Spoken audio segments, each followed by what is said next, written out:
Dan ketika ku tengok ke arah atas, ya Tuhan, ada yang melayang di atasku. Namaku Dimas. Aku berasal dari Kabupaten Cilacap.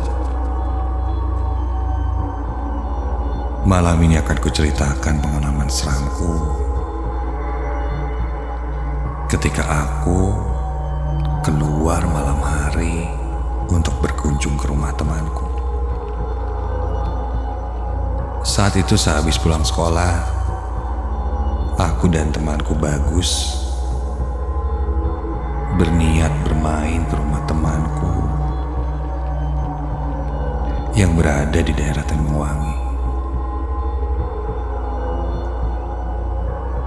Aku mengajaknya ke sana untuk mencari jangkrik. Dan habis itu, ya, kita akan mabar. Karena besok libur, jadi sepertinya akan sampai malam untuk posreng.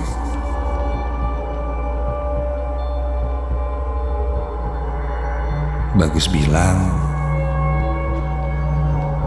iya, nanti kalau ada waktu free, dia siap menemaniku ke rumah temanku itu. Tapi pada sore hari aku dapat kabar temanku Bagus tidak jadi menemaniku karena ada acara mendadak.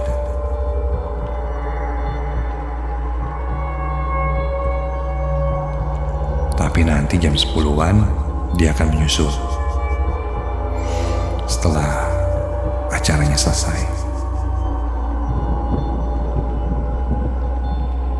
Singkat cerita, saat itu sekitar jam 8 malam aku pun berangkat ke rumah temanku di Tanjungwangi itu sendirian.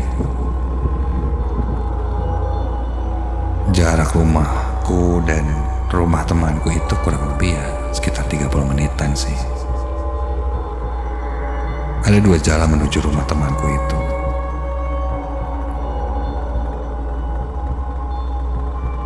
Satu jalan cukup menanjak dan yang satu lagi memang agak jauh, tapi jalannya cukup enak.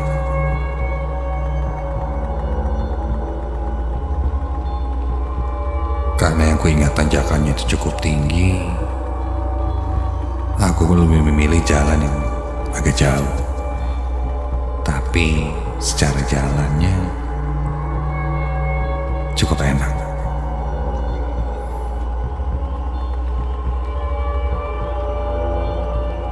Aku berjalan sampailah aku di kebun karet. Di daerah sana terdapat pohon asam yang cukup besar dan lebat. Dan konon katanya itu angker. Karena saat itu aku tidak berpikir yang aneh-aneh, jadi ya aku pun menghiraukannya. Hingga sampailah aku di rumah temanku. Oh iya, temanku ini bernama Poniran. Ketika datang dan melihatku sendiri, dia bertanya, "Mana Bagus?" Aku bilang, "Nanti jam 10-an dia kesini."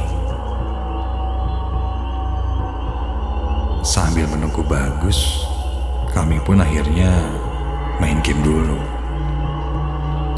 Sampai menunggu Bagus datang, kurang lebih jam setengah 11 malam saat itu, barulah kita akan berburu jangkrik. Setelah semua siap, kami pun berangkat berburu jangkrik di malam hari itu. Kulihat sudah hampir jam 11 malam ketika kami sampai di kebun karet yang cukup luas di dekat area pegunungan. Kami mulai mencari jangkrik.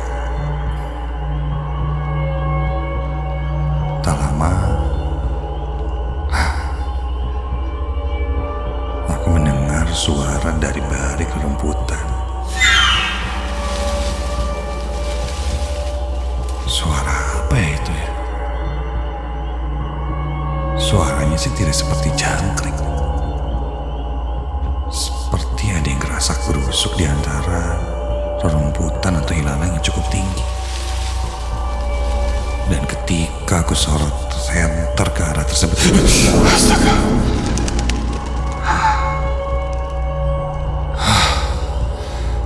Ternyata cuma burung. Jantungku hampir mau copot. Kami pun lanjut mencari jangkrik. Dan di sana ada pohon beringin yang cukup besar di kebun karet itu. Katanya di dekat situ jangkriknya banyak. Sampai dekat pohon beringin, kami berpencar. Ketika itu, aku mengikuti instingku, mulai mencari jangkrik satu persatu di sekitaran bawah pohon beringin itu. Aku pun baru sadar, di dekat sana ada sebuah gubuk kecil, gelap.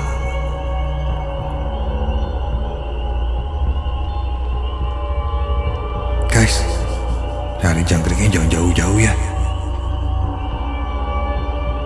Takut nih. Tuh lihat, baru ada gubuk kecil, gelap, reot. Serem banget. Temanku pun mengangguk.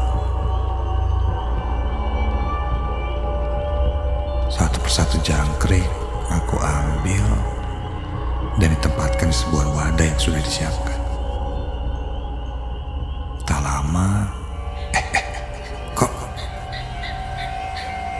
aku dengar seperti ada perempuan yang menangis. Suaranya agak jauh dan samar, memang tidak terlalu jelas. Tapi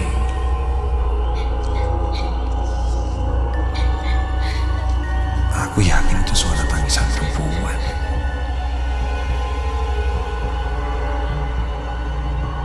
Aku melihat ke arah teman-temanku yang lain. Sepertinya mereka tidak mendengar yang aneh-aneh. Aku lalu berlari kecil mendekati mereka dan bilang, "Yuk, kayaknya udah cukup deh. Udah mau jam 12 malam juga. Balik yuk." Temanku pun setuju. Dan kami pun kembali bersama-sama. Aku tidak ceritakan apa yang kudengar tadi. Meskipun aku sangat yakin mendengar suara tangisan perempuan. Dan di saat kami jalan pulang, kali ini Bagus yang tiba-tiba bilang dengar suara perempuan tertawa.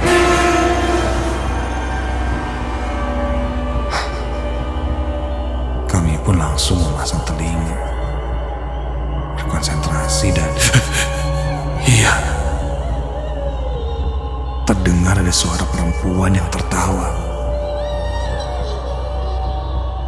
Dan suaranya terdengar tidak jauh dari kami.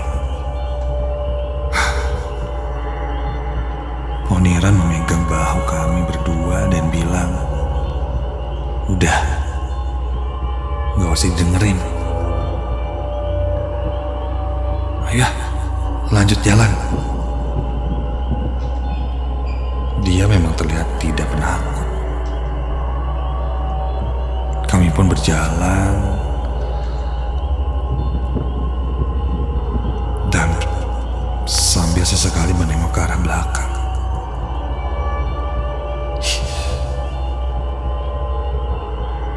Dan untunglah kami pun tiba di rumah Poniran. Untung aja gak ada yang lihat aneh-aneh. Saat kami sampai di rumah Poniran,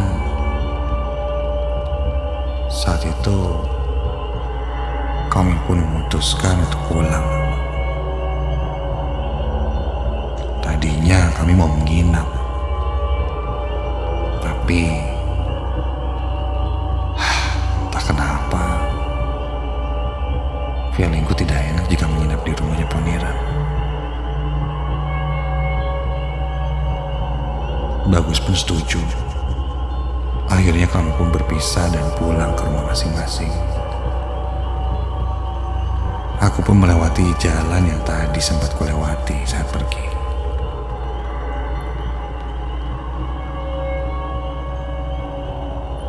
Agar tidak sepi, aku mendengarkan musik di handphoneku sambil memakai headset. Dan tiba-tiba musik di handphoneku tiba-tiba saja mati. Nah, apa sih ini?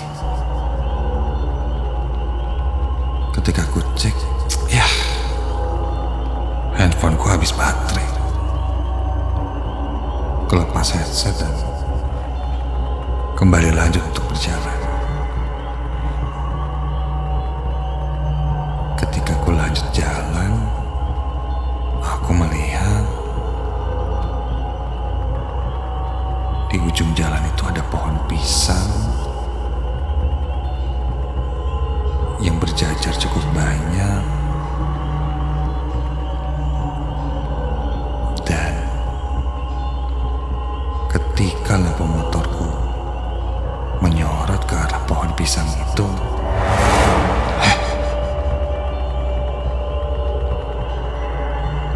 selintas terlihat ada sekelebat kain putih di balik pohon pisang itu.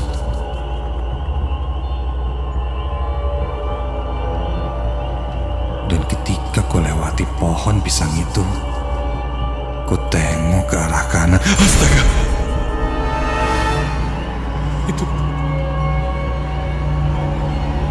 Itu kuntilanak sedang mengintip dari balik pohon pisang. Wajahnya terlihat setengah. Dia tersenyum lebar, dan senyumannya itu terlihat lebar sampai ke pipi. Matanya membelalak tajam ke arahku. Dan ketika ku tengok, setelah melihatnya tersenyum beberapa detik, sosok kuntilanak itu pun terbang melayang dan menghilang ke atas. Kontangan, aku langsung gas motorku sekencang-kencangnya. Terdengar suara tertawa cekikikan perempuan yang terus mengikutiku dari atas.